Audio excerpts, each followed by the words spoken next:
Hello everybody, welcome to my case study. I decided to choose the case study on mealtime with a toddler. My name is Chloe Herbold and I hope you enjoy my presentation.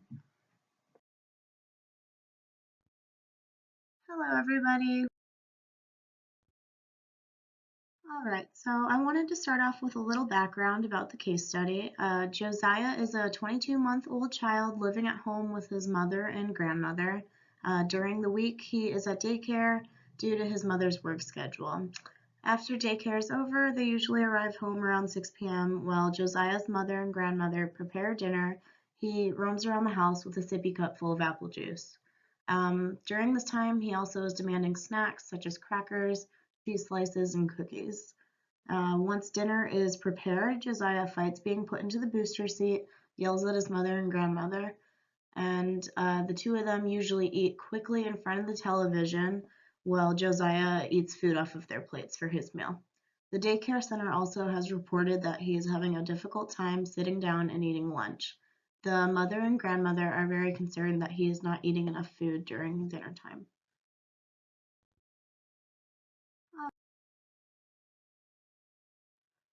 All right, so addressing the first question of the case study, there is many issues surrounding Josiah's mealtime. Starting off, he's being supplied unlimited sugary-filled apple juice as well as snacks before dinner, and this is taking away from his hunger when dinner actually begins.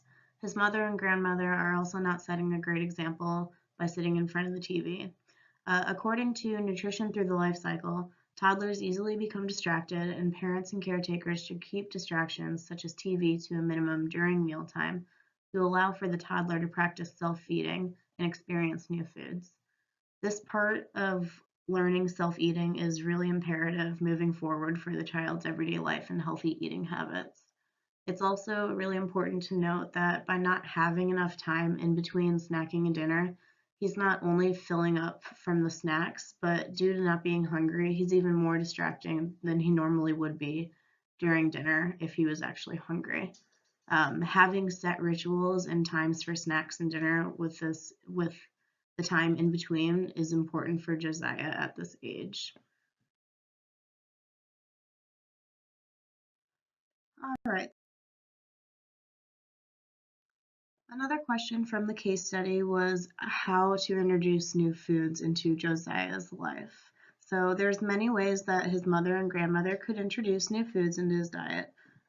They could start by just setting a good example for Josiah, and for Josiah this is really important, by cutting out the TV and sitting at the dinner table as a family while allowing him to have his own plate will help by introducing new foods as well. This allows for an actual ritual that Josiah can expect every day and learn when it's time for him to eat. Self-eating is also critical for development because it allows him to discover new foods and textures. And when introducing new foods, it's important that his mother and grandmother pair these foods with familiar foods so it's not overwhelming for him. Also, Josiah also sees his mother and grandmother eating the new food, which is important because toddlers' social development can involve imitating others, especially their caretakers. By seeing his caretakers eat the new food, he's more likely going to want to try it.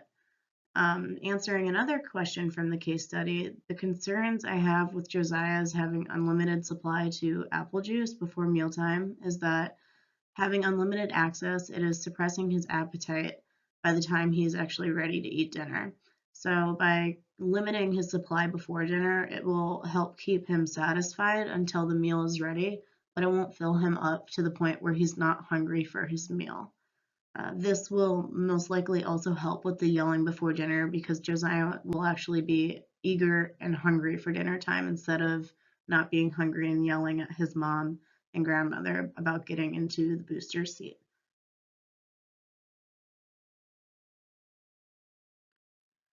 It is still important to have snacks in between meals because toddlers they need these snacks to be able to meet their nutritional needs.